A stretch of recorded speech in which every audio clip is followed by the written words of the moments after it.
What's going on, social media? So we're on episode 63 in regards to innovation, and we're going to go into the topic of AR, VR.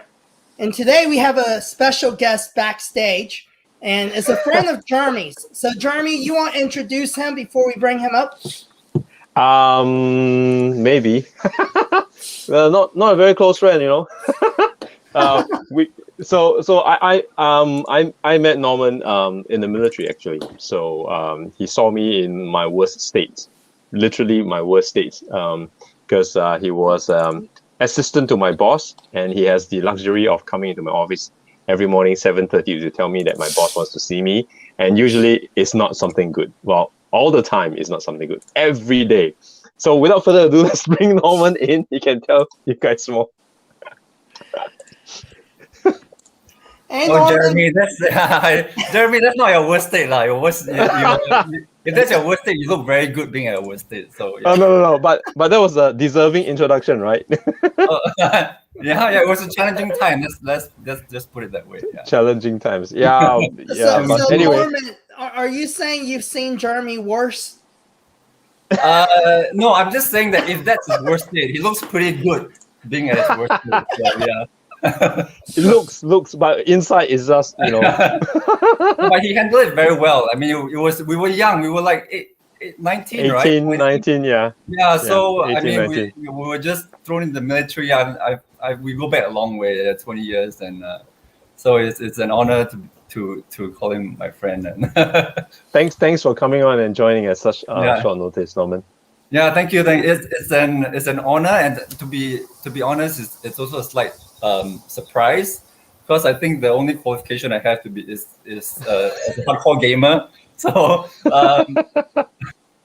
but let me give you a little bit about my history. I've been gaming all my life. I think, Jeremy, you're a hardcore gamer as well, right? Since you're young. Not as hardcore as you, yeah. But please go ahead. I remember as young, you're always hanging out at the arcade stations, and you watch the older boys who hawk the most popular machines with all the stack of coins, and then they won't. You just have to watch over their shoulders at what they play. So as I get older, I got myself a PC and a family PC, and I find that I started playing games that are more in line with my other interests in like military history and aviation. Because my dad lived through Second World War as a kid, right? And we would watch war movies together as kids when I was a kid, and he would tell me stories of what his experience and what my grandfather went through. So it was very fresh in his mind, and that's how my interest in military history developed. So and especially watching those movies with dogfights and World War II planes and all. So that's I find myself playing games along those lines. So it was a way for me to make history come alive, I guess.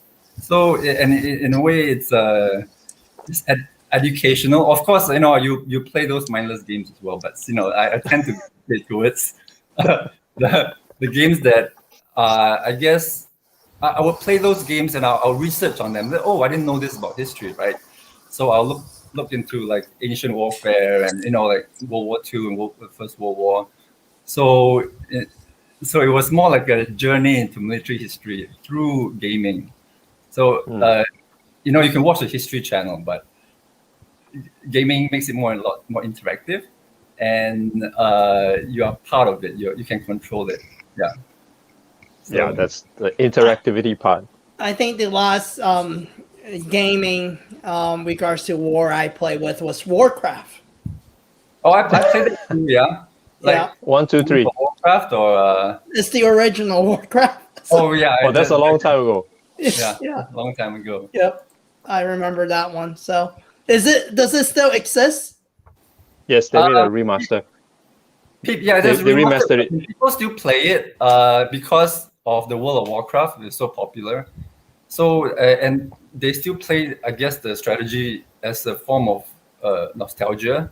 Yeah, it's still around. I think I still have the box for it. So yeah. Yeah. So tell us a little, Norman. So you have on your title gaming man cave. So tell us a Okay. little about, because your gaming man cave was featured in a lifestyle magazine. Yeah. So No, it's mainstream papers. it's a mainstream paper in Singapore, right? So Yes. tell us a little about this man cave. Okay, but first let me get into how I got into VR because it's kind of related.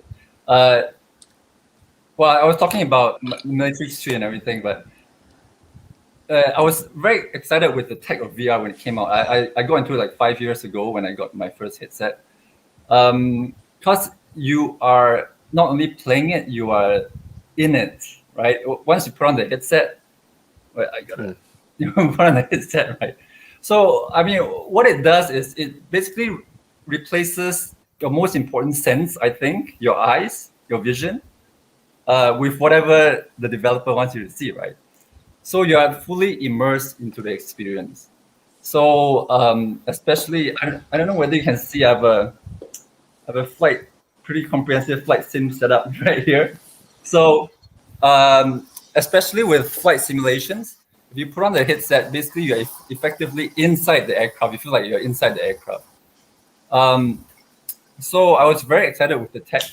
And when it came out, I started demoing it to my friends. So I think, Jeremy, you're Me one included. of my friends. Yeah. And like I say, hey, Jeremy, just come over, let's try this new thing. It's just amazing, and you just blow my mind. And that's really, in all my 40 plus years of gaming, that's the single tech that I think that blew my mind the most. Yeah.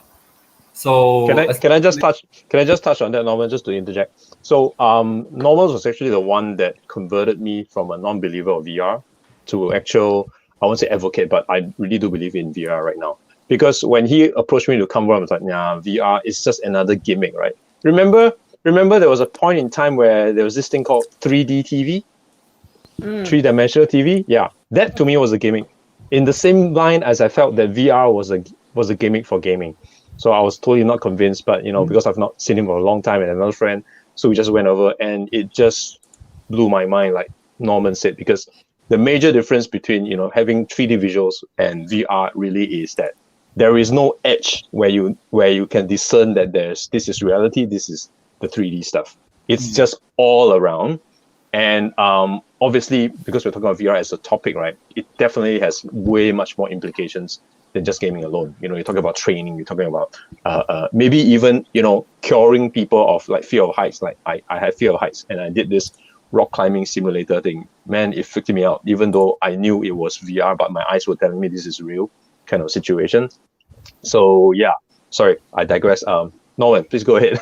No, that's an important point because I remember that we were having lunch and I was telling you about this and you were trying to give me like scientific reasons why you won't like it without having tried it, right?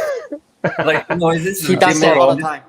Yeah. And you haven't tried it, so I was quite blown away. Why would you just come over and try? Just put it on, it won't kill you, right?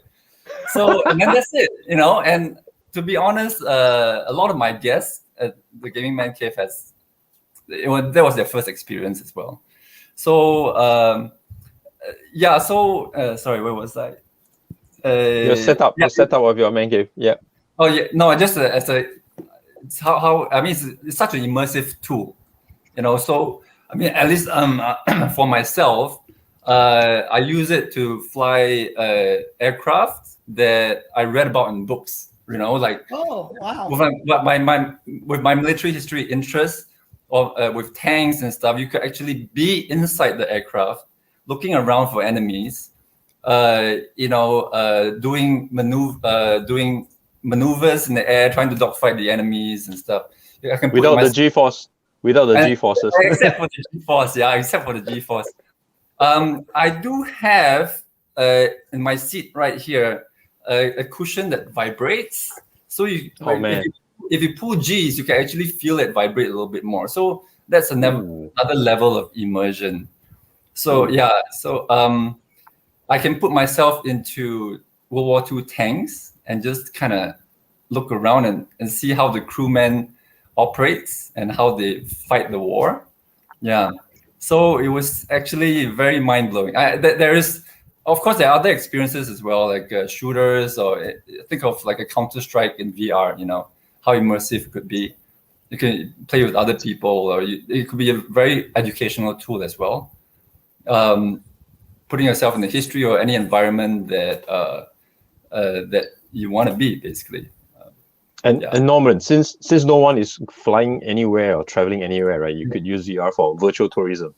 No, You should exactly. start selling that. I'll get into that. Someone actually came and okay, so I've been demoing it to a lot of people. So that was actually, I just, okay, come over and try these things. I'll organize VR parties for my friends, come over and have a go. So when I got this apartment, studio apartment about 2 years ago, and then basically I converted it to my man cave. I got my models of tanks, I got my plane models, and I got my computer set up right here.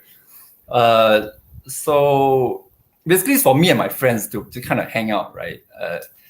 Especially during the COVID times. We're all having cabin fever, and your kids screaming at home, and so you want somewhere to just kind of find a solace with your friends. So actually, a lot of my friends just came here just to hang out on Friday nights, and and I work as a freelance photographer actually. But during the COVID time, there were no events to cover, and business was slow, and I wanted to open up my space to share my passion with other people, and of course make some side income as well. But the main objective is to get people, like-minded people, to come and enjoy, just share my passion together. So it's a little bit of an experiment, because it's kind of a strange business model, I guess. I modeled this after, think of a private chef, right? So so our host gave VR parties, man cave parties. So you can go to a restaurant and have a meal, but you never talk to the chef, right? You just eat and go. When you go to a private diner, he would come out and chat with you, and he's the host basically for the all-rounder experience. So that's how I see myself. So guests would come, and I would introduce them to experiences, and according to what they like. Maybe if they're into flight simulation, I would kind of tailor their experience more along those lines. And if I had family come, so I need to kind of tailor experiences for kids, or it's really depending on the guests who come. So just a question. Go ahead, Jeremy. Kevin, Aldrich, have you guys experienced VR yourself? No. Any form or manner? No. Okay, right. I did when I had a brief stint in pilot school. The flying simulation. So it's not something that's alien to me. I had direct exposure to the very immature forms of it, so to speak. And then when I was a technology consultant with Accenture, we built one IoT learning center. I spearheaded that initiative, and one of which was an immersive VR experience for our clients in the utility sector. Because if you're in the operational side of things in utilities, you don't really get the hands-on experience as a junior engineer or an apprentice in the plants. It's too dangerous for you. So then how do you democratize the knowledge from the very experienced field engineers to the juniors? They do that through VR learning modules. Then it was still immature. So it was still about like 50% was theory, like online course. And then there's another 50% where we constructed scenarios from real life and we walk them through. Right. So we get few engineers to walk them through, like let's say, so module 1, a day in a life of what you do if you're in a plant. And then module 2 would be the operational systems and the equipments that you have to handle. Because obviously, if you're a junior engineer, you will not be allowed to touch the buttons. One button can sink the entire electricity supply of the west let's say Singapore, right? It's like if someone pressed the wrong button for the electricity grid in Texas, the entire Texas goes down, right? Something like that. So we have that. We have that to democratize the knowledge of the very experienced engineers, which obviously we have a lack of them in Singapore. Not many people would want to be field engineers. So those were my experiences. No, they are very expensive. Cool.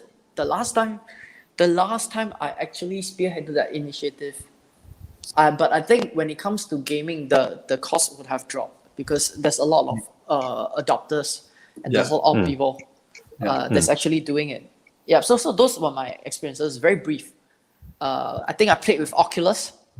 I played with Oculus before, the very, very early versions. It was really bulky. It was like attaching the old school binoculars on your head for like 2 hours. I was like, oh my gosh, that's disaster. Yeah, as you can see, it's gotten a lot lighter now. So this is now wireless. Yep. Wireless. I needed to attach a battery pack to it so that you last longer. Without the battery pack, you'll last about 2 hours. With the battery pack, maybe 4 or 5. Oh wow! Yeah. Wow. Okay. So it's just right for, let's say, a session with guests. Let's say for a longer session, 4 or 5. There's also a lot of misconception of what VR is.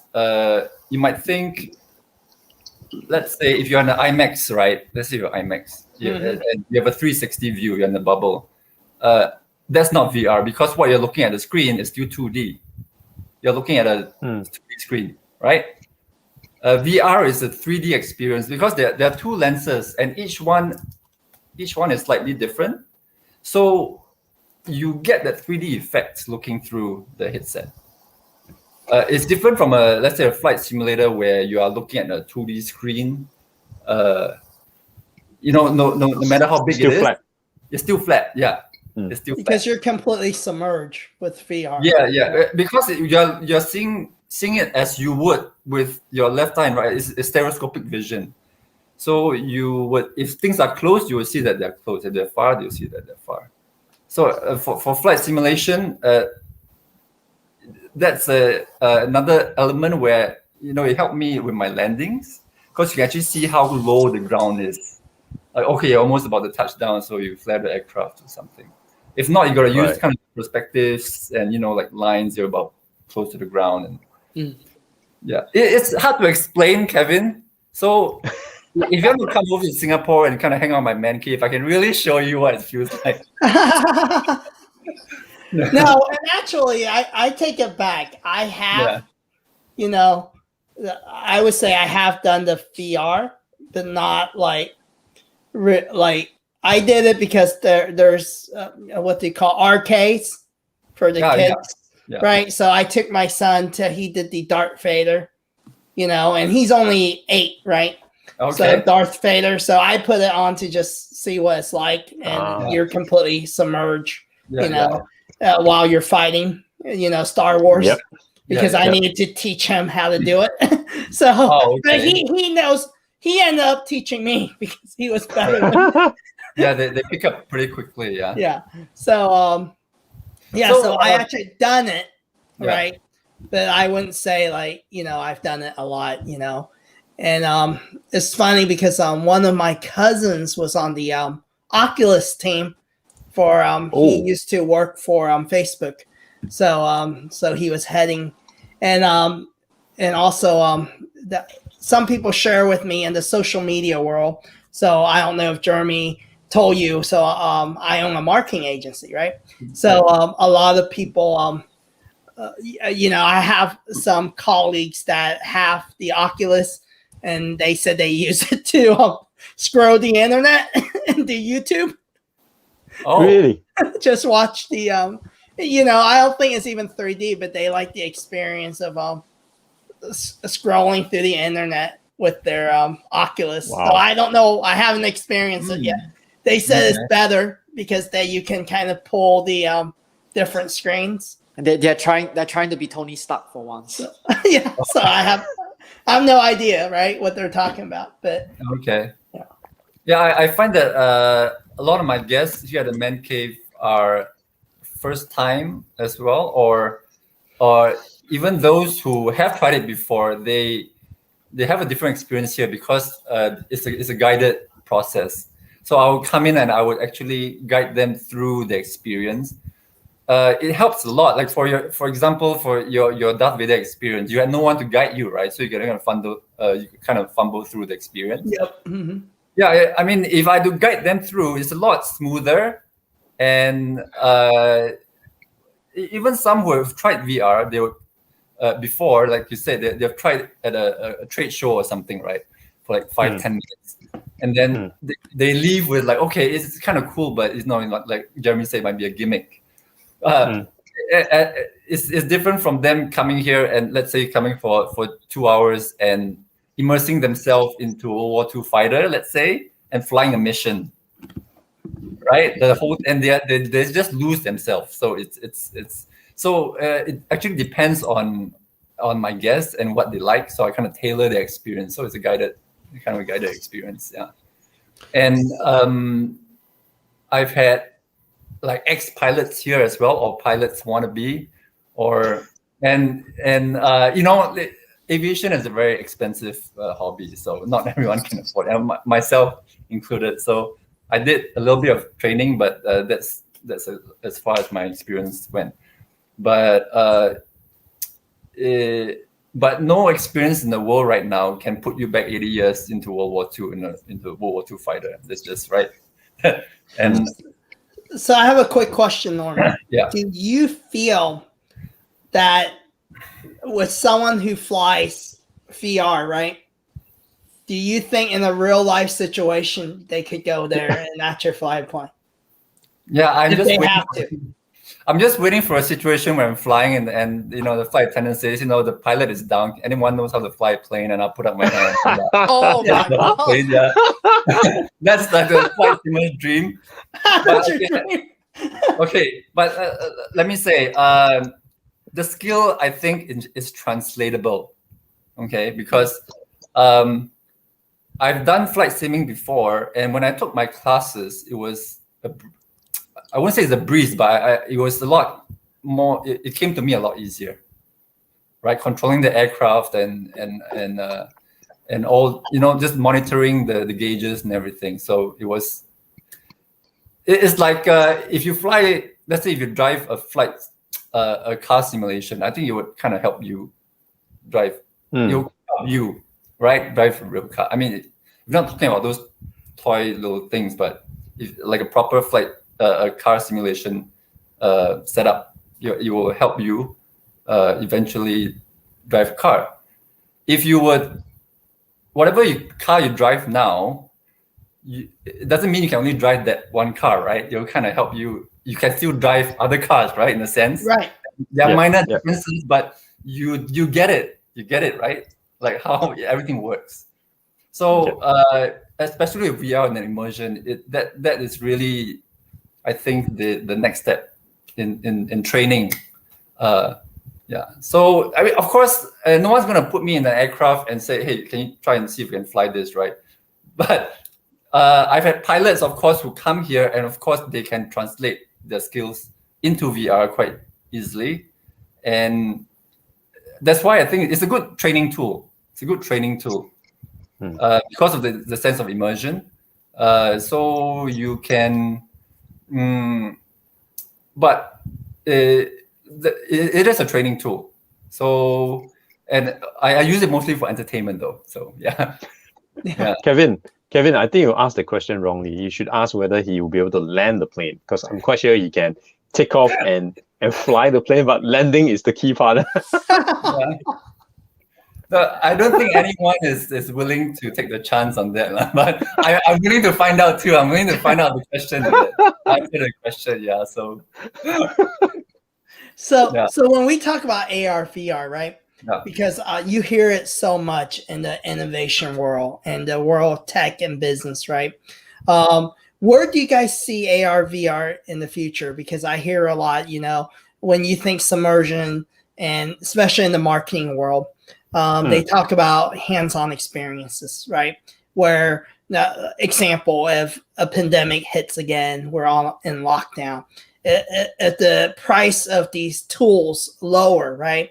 People are able to have the ability to put these things on and experience shopping, retail. I'm sure, Jeremy, your company probably discussed that topic. And then also the idea of being able to experience, like, hey, instead of being able to fly to Singapore to experience Starbucks out there, I can do it from the US, right? And be able to. So I started thinking, right, where will social media be, 10 years from now? As these AR, VR goggles lower, right? What is the experience of when you talk about engaging with your audience, from a business standpoint, marketing? So love to hear, Jeremy, from your retail. Yeah, I think let's talk a little bit about AR, right? So augmented reality. Even before the pandemic, you see a lot of these AR things for shopping, like I won't say virtual stores, right? But what's coming up with Google Glasses and all that. It's basically, through the lenses that you wear, you can have some interface there, and as you look at things, you see information pop up.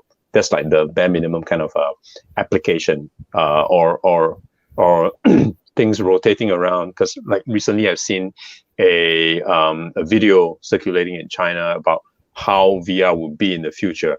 But to me, that scene was just crazy amount of information. Really, all things spinning around you, the virtual stuff, in augmented reality. If that's the future, it's kind of scary, to be honest. We're talking about overload of information already right now, right? When we don't have AR. I guess in the future, when all this information gets thrown into you, within your glasses, you see all this information. Do you really want that? I think I think we would like to have the choice to turn it on or turn it off. And you talk about distractions, right? Driving and all. As of now, you have so much distractions in a car, right? You have an interface to tell you how fast you're going. You have your navigation, Google Maps, whatever. Some of these cars even have these kind of a layer on thing to give you information about the road or the temperature. If you look at it that way, AR is going to be something like that. Then really, for me, the question is, do we really want that so much information? But of course, in the application for retail, physical retail, I think there's a lot of use cases that can be for that. For example, navigating within a store, right? I think AR helps for you to find the item you want, and with all these devices getting more connected, I think it's just a matter of time, because right now you already have shopping carts that can navigate for you. So it's just another way of how do they transfer that into a lens that you can see, so it becomes more natural in a sense, less more integrated to your life, to part of you, to deliver that information, right? So that's how I see AR in the application for retail. That's interesting. But Jeremy, when you gave the example of the car, Yeah. by then it'll be self-driving. So you can have all this stuff going and it'll just drive itself, right? By then, I don't know. Maybe the AR part will be before the autonomous cars, right? Because it depends on which one comes first. Isn't Elon Musk wanting to put a chip in our head? That's him. And his cars aren't doing very well in China. Right? All got callback, so I don't know. Yeah. I don't know. I think I have heard of AR being used in the industrial sector, in the sense where, if you go onto the field in let's say a plant, right, and you want to service a part, instead of bringing all the instruction manuals and all that, you can have VR goggles, and you see the part, right, and then they would have, it's almost like a head-up display, right? So they have arrows pointing, you got to remove this nut first and all this stuff, right? So it goes step by step. So, or you could project that image back to a command center, and they would kind of help you. They can guide you. All right. That's instead of having 2 or 3 people going out, so you can have just one guy going out, and so somebody back there will be guiding through this head-up display. You're teaching him how to do it. That's one. I mean, I've heard of that being used. So it's.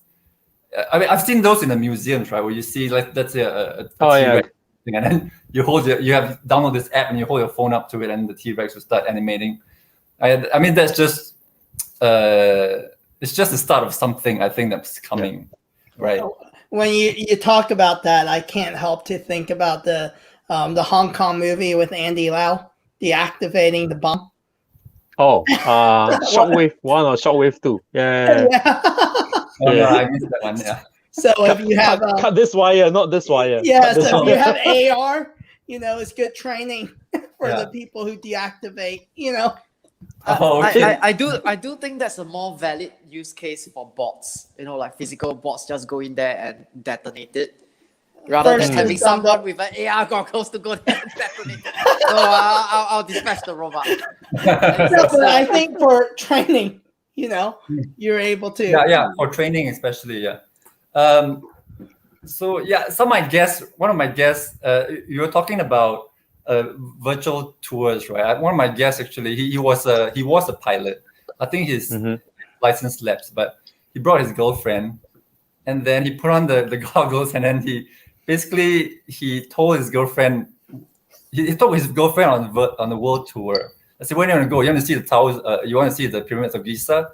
Okay, then I just put him right on top of the Giza. Then she flew around, and okay, so that was great too, and then he took her to like Iceland. You want to see Iceland and see the fjords, or in Norway or something, and then it was instantaneous like that.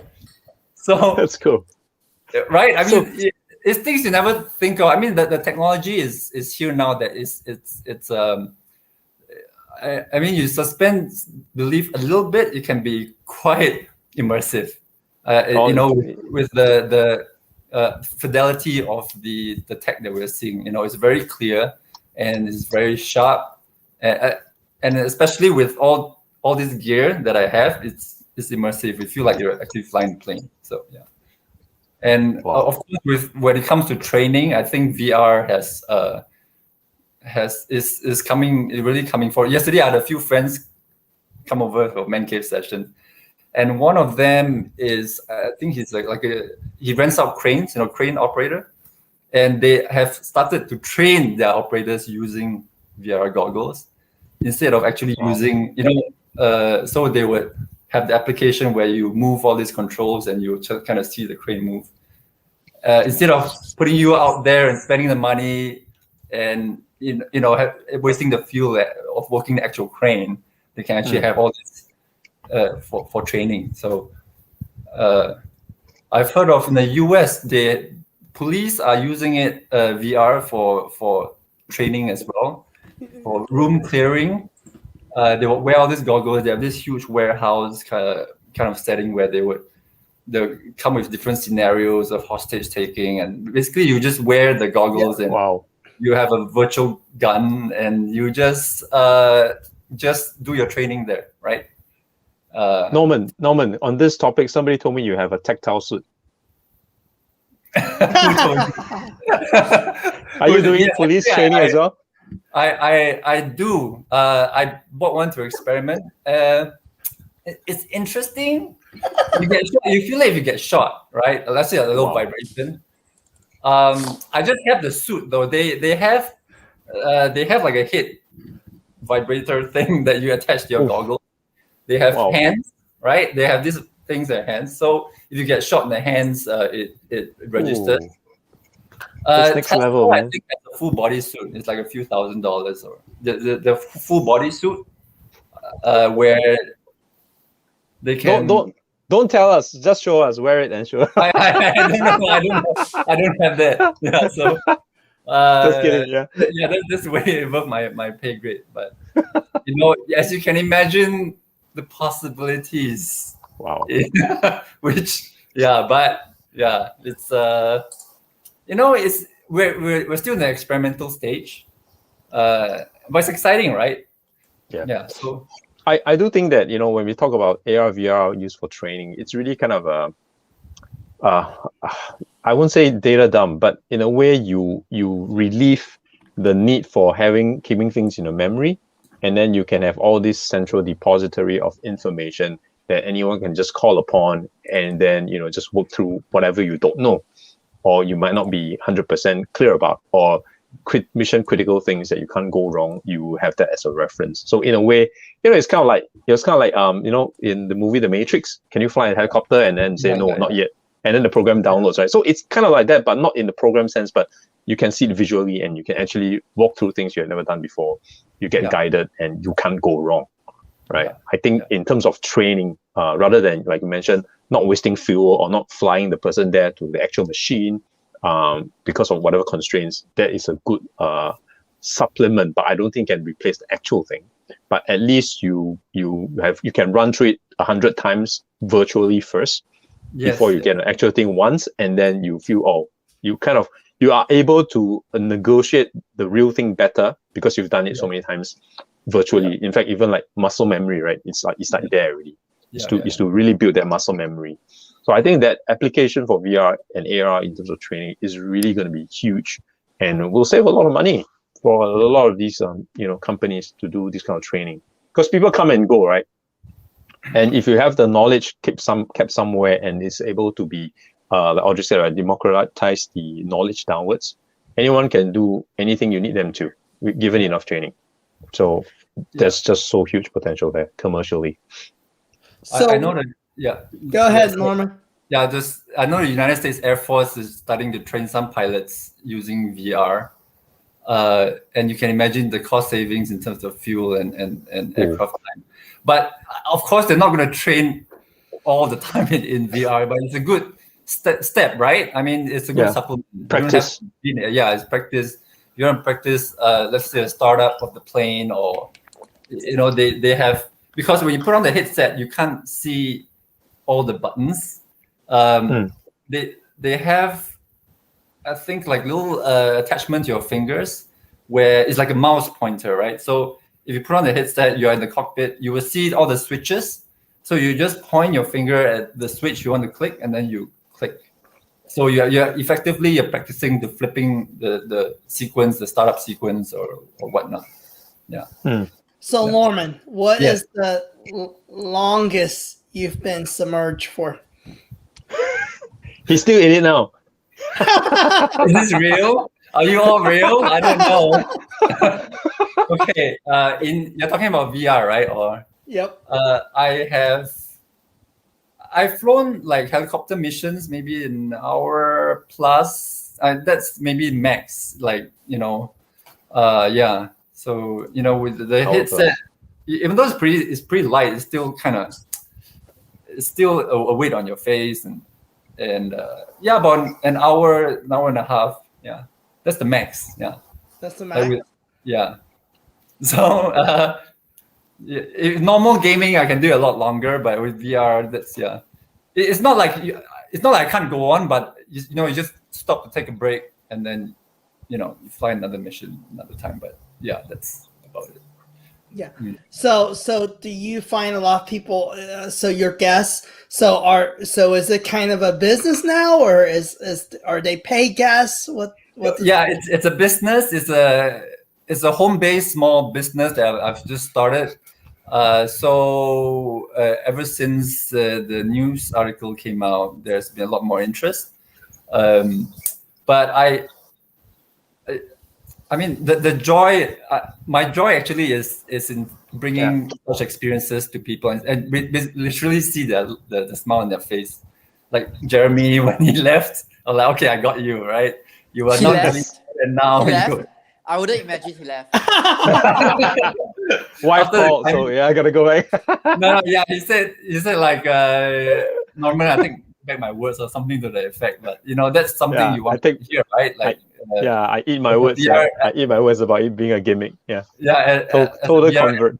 Yeah. So and my value add is to make sure they have a smooth experience.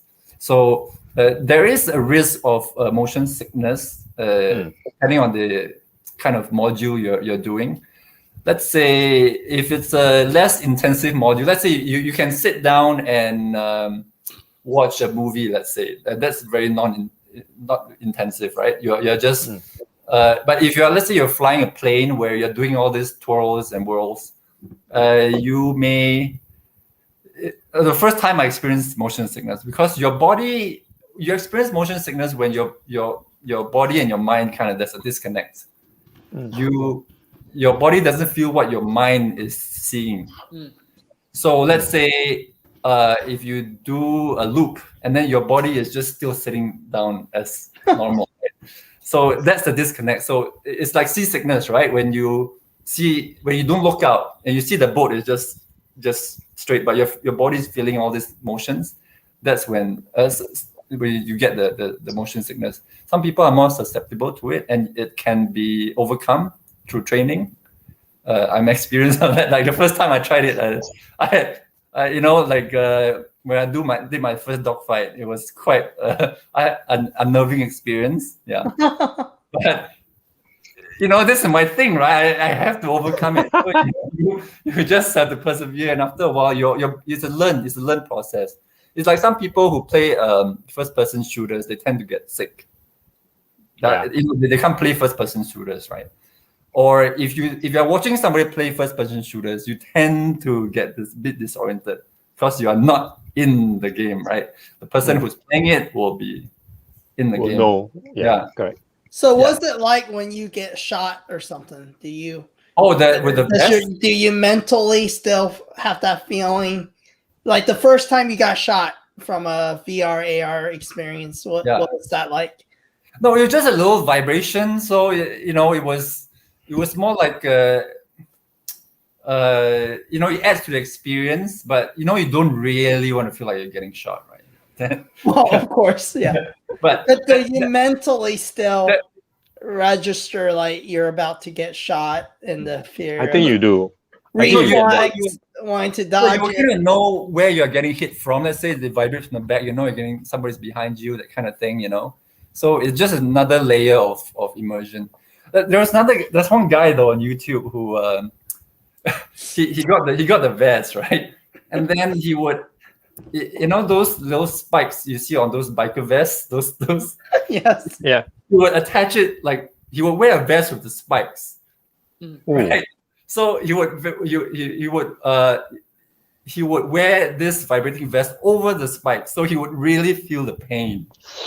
So I mean, it's just for no, don't try this at home, kids, right? But it's the fun of it, and he had a good time, I guess. But it's just good time. But I'm saying it's kind of fun to try. Well, maybe not, but it's if you do feel pain, it will discourage you. You'll really dodge. You'll play better. Yeah, no, exactly. It's a real training process, right? I mean, if you really feel the pain, you will try anything in your power to avoid that pain, right? Yeah. So I think for some applications it may work out. I don't know. I'm just trying to share this story. And you can do VR spanking your kids, because in America you can't. You spank your kids. Can't hit the kids. Yeah. It's illegal. You can't do that. So no. Yeah, you put it on, and then you get your spanking. Yeah, you can get your release, right? Yeah. But Kevin, to answer your question, right? Like, because I have a bit of acrophobia, so when I tried the rock climbing VR thing, you are constantly fighting your mind, because you are telling yourself this is not real, but the fear is real, right? And I really felt like I was really sweating, despite it was in Norman's living room. Yeah, I was just navigating rocks and trying to make the jump, and then that it's virtual, but you still have that fear. Your body will still fear, right? So that's kind of how it is, where the mind and the body disconnects. Yeah, it's just very interesting experience. It's very hard to describe. You just have to experience it yourself. Then you realize this shouldn't happen. Yeah, I guess a kid he fell over because you were trying to lean on something that wasn't there, because it just looked like it was real, right? Oh. So that's why I have this little mat here in the center of my room. So where I tell guests to stay within the mat, because they can kind of get so immersive that they kind of forget themselves. So, and talking about your acrophobia, there's I think VR has been used for Treatment. treatment of PTSD. I read that somewhere. Veterans, when they come back from the war, they have PTSD. So how you overcome that is actually to continue giving them in small doses. So they would still put them back in the war, but just so they would kind of desensitize themselves. So that's one use case. And I'm sure, That's Jeremy, interesting. if you come and you climb every day, you will lose your fear of heights. I hope so. I don't know. Don't worry, Jeremy. He'll give you a low subscription price. No. I will lose my fear of heights when I go to the man cave, but when in the real cave, I'll still be real. Yeah, I'll treat it as a charity case. Okay, Jeremy. Thank you. Yeah. You want to become a clinic instead, yeah? yeah, maybe. Okay. So and I'm just curious. I don't know. In Singapore, do they have arcades that have VR? We have VR arcades. Yeah. Okay. But very, very limited, yeah? Now it's not that many. Yeah. No, okay. You can go to an arcade. You can rent a room. You have a headset, and you can have a list of games and play everything you want. Like I mentioned, that's like going to a restaurant, right? Yeah. If you want a private dining, you come to the man cave. So where I'm actually hosting the experience. So especially if you're a history buff or enthusiast, I will give you a context to the experience, not just be in the plane. There's a lot of things I can what I'm giving to the experience is the historical context. What a crewman of a tank might be feeling as he's performing his job, and the battle that they fight and everything. So it's historic layer more than just gaming. No, exactly. So yeah, it's a guided process. So I would tend to try and find out what the guest interests are, and I would kind of tailor the experience according to that. Yeah. So can your guests find you on a website, or how do they reach out to you? How do they, if hey, someone wants to experience it in Singapore, how do they find I'm on Facebook as the Gaming Man Cave. Yeah. Okay. So do they reach out to you just on Facebook? Through WhatsApp, actually, private chat, and because this is actually just my passion project and my sideline, photography is still my main job. So I would it's kind of a play by ear kind of process. So if I have nothing on that day, I can host a session or So how long is the session? Oh, it depends on them. So most of my guests come about 2 hours, and for longer sessions about 4 hours. I've had 5, 6. I mean, after 6 hours, I'm pretty done. Like the whole thing is tiring. It's tiring. It's not like hey, here's my setup, and go help yourself. I have to guide them through the process. Yeah. I have to make sure troubleshoot, real-time troubleshooting and all that. Yeah. So you should be sponsored by Oculus, and then after their 4 hours, now you can sign up for a discounted price and buy your own. You can sell it. No, yeah. I mean, this is it's like I said, it's really just a passion project. Yeah. It's not really 100% commercial venture for me. I'm not really going all out. The joy I get out of this is actually meeting the guests. I mean, I find that I'm meeting quite interesting people. I've had pilots who come that and just being able to meet such people. So I've had and to be able to give them the experience. For example, I had a guy who came. I think he had a motorcycle accident and he's lost his foot. So he had been flying before. So and this was a opportunity for him to get back into the cockpit.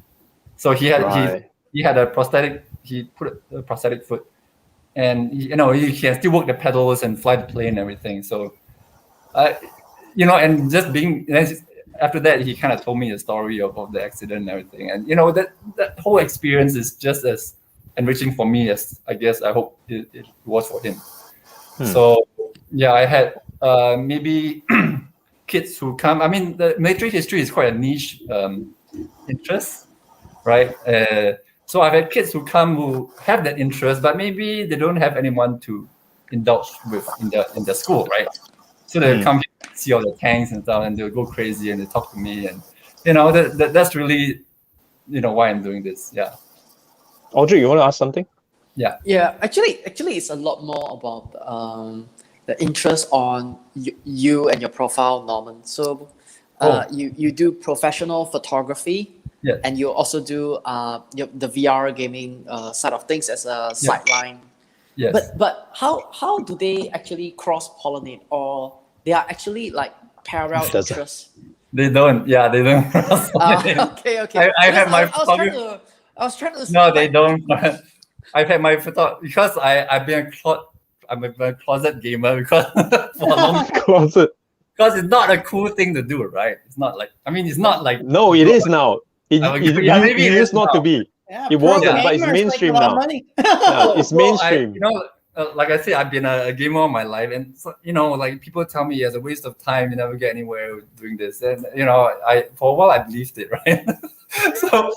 so yeah, it's like it's true. I actually quit for a while. I quit, and this is a waste of time. I'm gonna focus on my photography, but look, it's in my DNA, And then after that, then just I'm like, just screw it. I'm gonna go crazy, and then I got all of this, and I just went crazy. So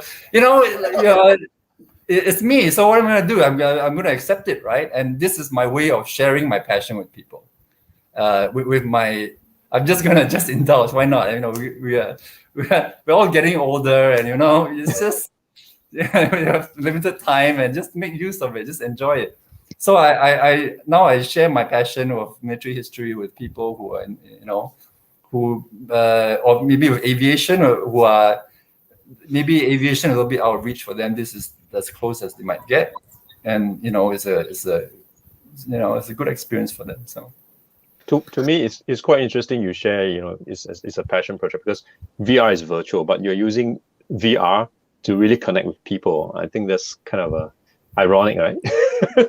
Oh yeah, I mean it's like sharing your toys, right? VR is just a toy. Basically, it's a tech. Yeah, like you can do whatever you want with it. It's a tech. It's a tool, yeah. Yeah, but you can do. This is perfect for me to actually connect with people, especially times like these. They can't travel. People can't travel. This is a perfect way for them to go to different times, even different experiences. So just meeting people is really why I'm doing this. And just maybe watching them play sometimes. I've had a guy who's playing this military simulator, quite a realistic military simulator, right? So you kind of see him kind of check the corners and you move, right? And you're like, oh, okay, well, what do you do? He's the police officer. He's in the SWAT team, right?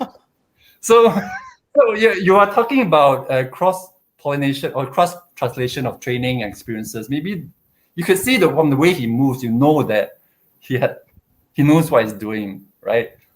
Checking the corners, and you can translate the other way. You can do the training and then apply that to the real world as well, right? So and then he was just clearing out the whole place by himself, right? He was killing everyone, and then I was just saying, hey, his friends were just talking in the background. I was just saying, hey, you guys are missing out on John Wick over here. He's killing everyone. Then he started laughing, and that's when he got killed because he got distracted. Right? And that's really how it works in the real world, right? You get distracted, your friends are in the background laughing, and then that's when boom. Decide. So so So and I'm sure VR translates to other experiences about real life training and stuff. But I want to bring up this interesting consideration. Because it's just a tech, right? It opens up Pandora's box with any tech. It opens up a Pandora's box of moral issues or what. I've heard of this story in in Korea, I think it was, a mom lost a daughter, a 7-year-old daughter, and what a company did was to bring the daughter back to life in VR. So they recreated a virtual her. They had, I think, was it a body actor who moved her in the virtual world, and they recreated her voice and everything. So she interacted with her dead daughter in the virtual world. Wow. All right. You can imagine she's bawling her eyes out, right? And they had a virtual birthday celebration and, walk in a park and everything. So, is that good or bad? Think of this for a second, right? So you are basically spending a time. It is memories, right? Basically, it's a memory of the person that you lost. So they were spending this time together, and whether it's good or bad is really up for debate. This is a tech. Now, I'll say this. This is a tech, right? So how is this different from looking at a photo of the person and thinking of the memories of the person that you had with the person? Well, it becomes three-dimensional, but the thing is that the action, right, the movement is done by somebody else. Yeah, but don't forget, it's just a tech, though. A photograph is still just a tech, right? There was a time where we had no photographs. So you think of it as, is it the same? You can also indulge in an unhealthy manner with a photograph. You just look at it too long, or whatever, right? I mean, just think about it, right? Yeah.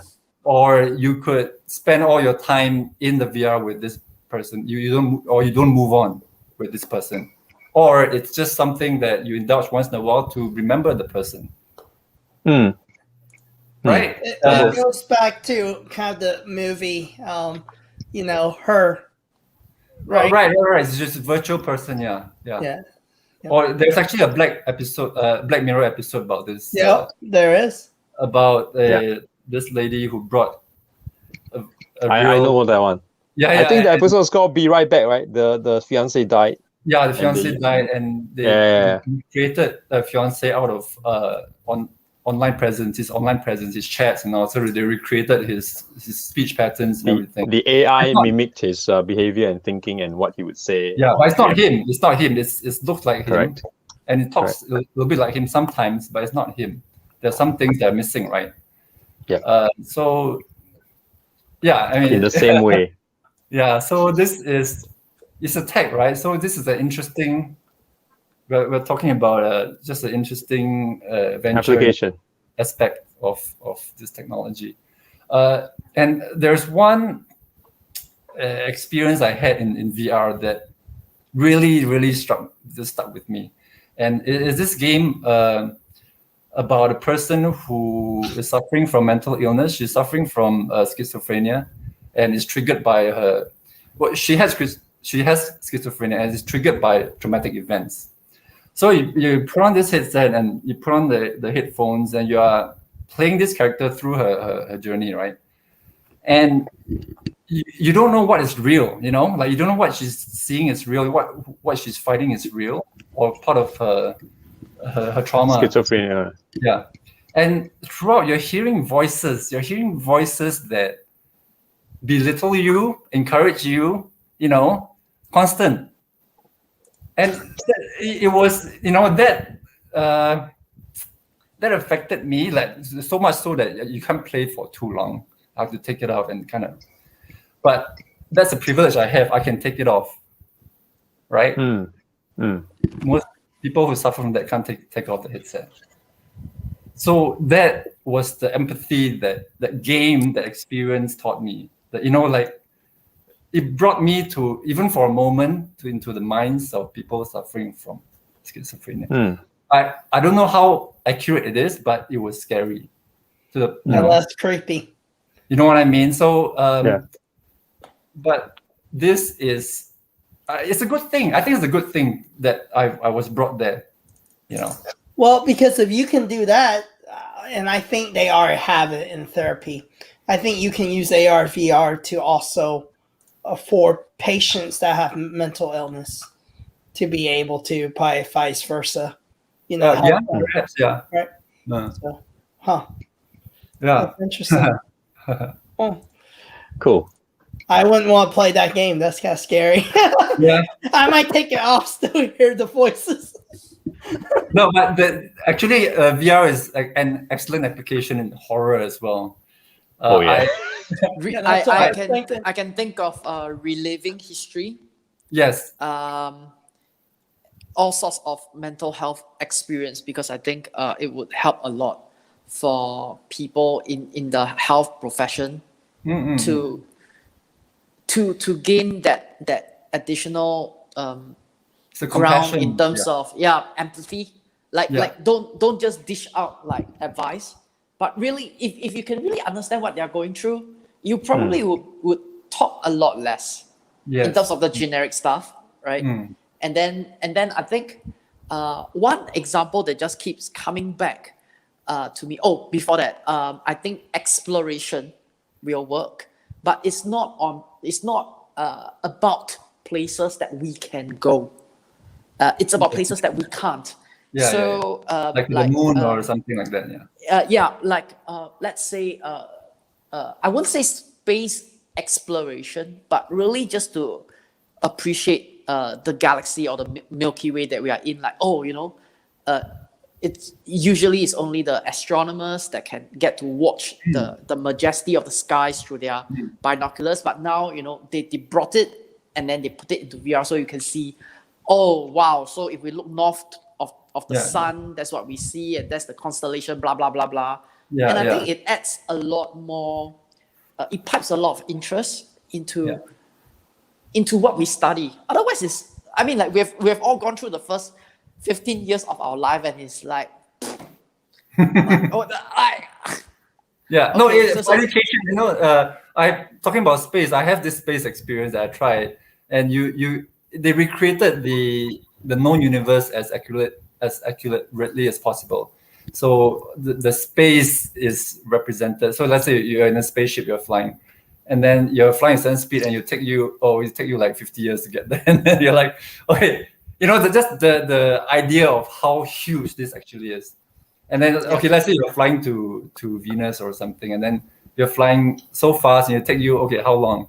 And this is just our solar system, right? And we are one of many. So you can, even if like they have this warp speed thing where you jump, and it takes you like ages to get there.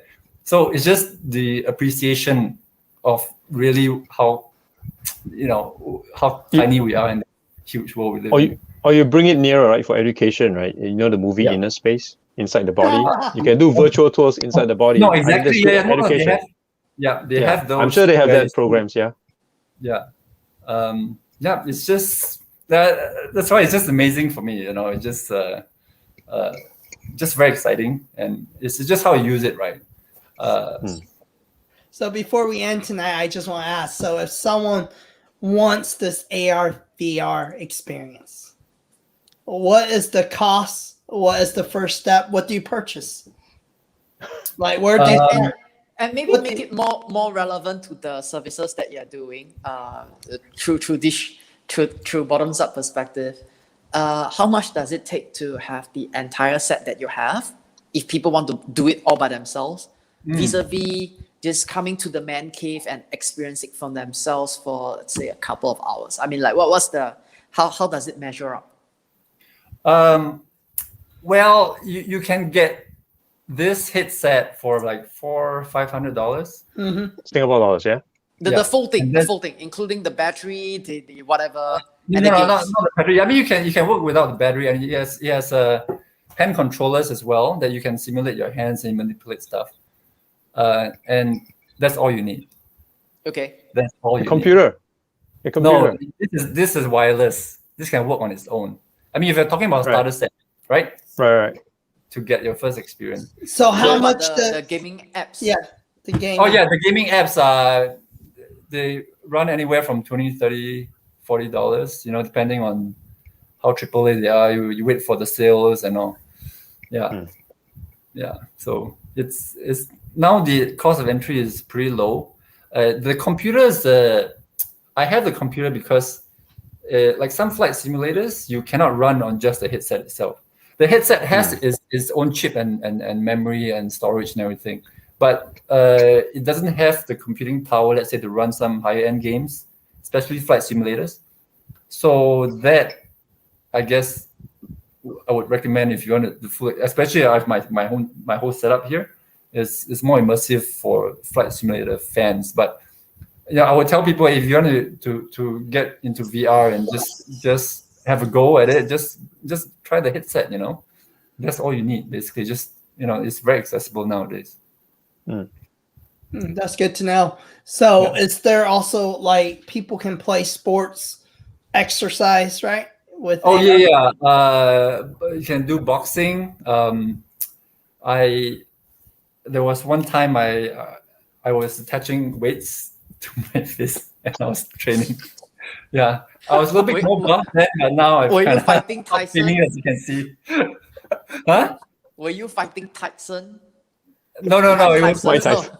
Yeah, I was just fighting Ugly Joe. Yeah. I mean, if you get the game, yeah. But still, it's not about who I'm fighting. It's just the movement and just getting the The training. Yeah, even Keep your hands up. even keeping your hands up is a workout. So yeah, you just have to last long, and that's fine. I mean, no one's watching you anyway, so yeah, you can look as ridiculous as no one cares. So. So have you ever break anything while you're doing I've not broken anything. Let me see. or your guests break something? He stayed within the mat. Yeah, you try and stay within the mat. It should be fine. They have knocked into things a little bit, but nothing too serious. Yeah. So, but it might be just a matter of time, So I'm just being. That's why I may need a bigger man cave. Yeah. So it's a little bit small, but. Well, we appreciate having you tonight, Norman. Thank you. It was a pleasure. I am learning a lot because I have no Same idea. here. So my son has been asking me to get him Oculus, right? All the kids, and I'm debating because it sounds cool because if that's the future, I think I'm all about experiences because I think, it's good to be ahead than be the last one to experience something.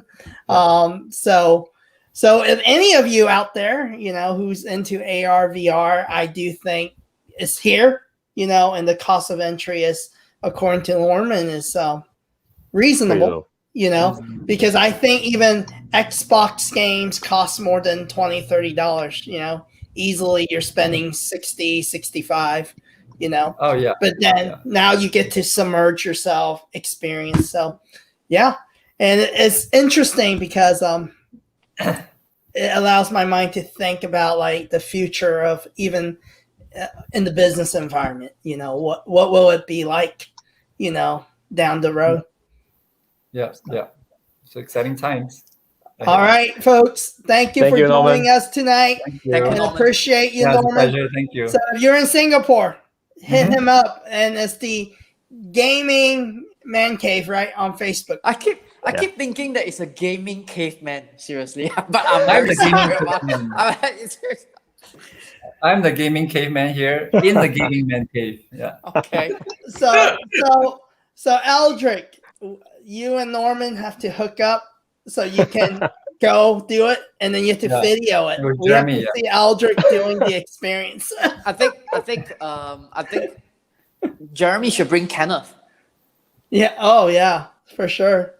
Oh yeah, Kenneth. Yeah, that's right. Yeah. We have another Let me check. another community member, Norman. That guy is another. It's like Jeremy. Okay. It's like He runs a gaming museum, so yeah. Oh, right. Okay. Yeah. Hit me up. We'll set something up. Yeah. Yep. Let's set- Okay, cool. We'll do. All right. Thank you, folks. And we'll thank see you next week. Later. Thank you. Bye. Bye-bye. Bye.